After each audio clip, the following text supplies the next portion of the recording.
असलामुअलैकुम। की हाल है सज्जनों तो मित्रों तो बेलियो। मैं शर्मा भट्टी तो तुम वेख रहे हो शर्मा भट्टी ऑफिशियल।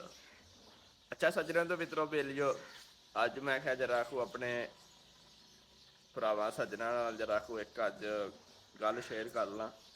सब तो पहले तो तुहानू माशाल्लाह वेखो चिड़ियां की आवाज़ आ रही है। देखो दरख्त लगा, चिड़ियां की आवाज़ तुहानू आ रही होनी है। ठीक है, तो चिड़ियां अपनियां लगियां ने गुणगान। ठीक है, मतलब अपने गीत गा रही हैं।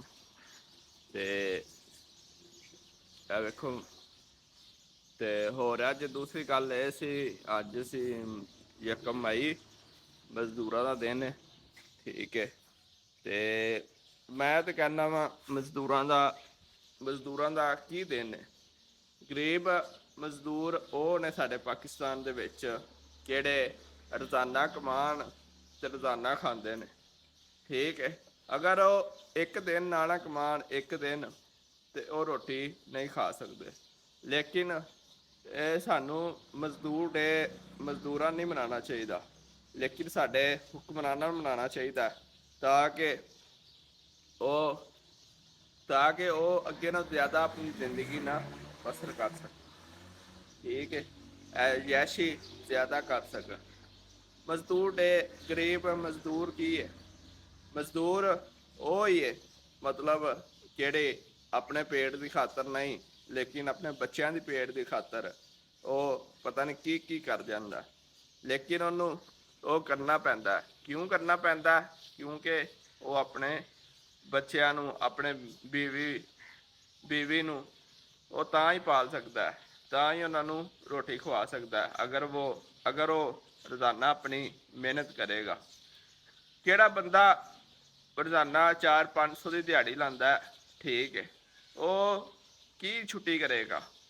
वो तो एक दिन का अपने का खर्चा नहीं पूरा करता, क्योंकि उन्हें जाना ही है तो अगे जाके उन्हें खाना पकाना है।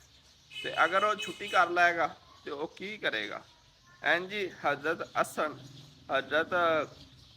हसन बसरी फरमाते ने कि मजदूर लूंबड़ी नहीं हुंदा बल्कि मजदूर शेर हुंदा।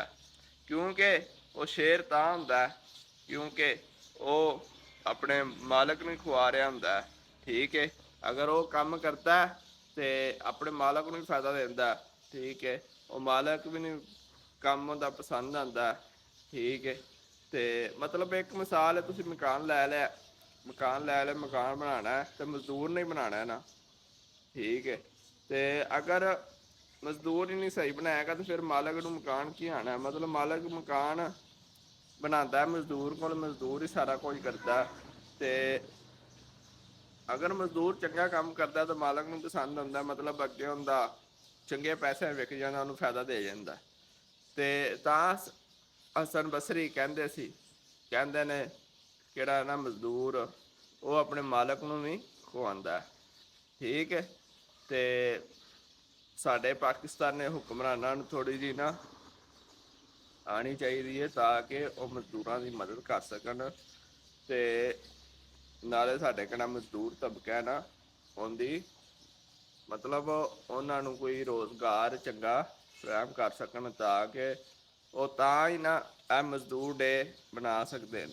लेकिन वो इंज किवें हुण वो दिहाड़ी ला लई, ऐ कर लिया वो कर लिया, इंज तो कोई नहीं ना मजदूर डे बना सकता।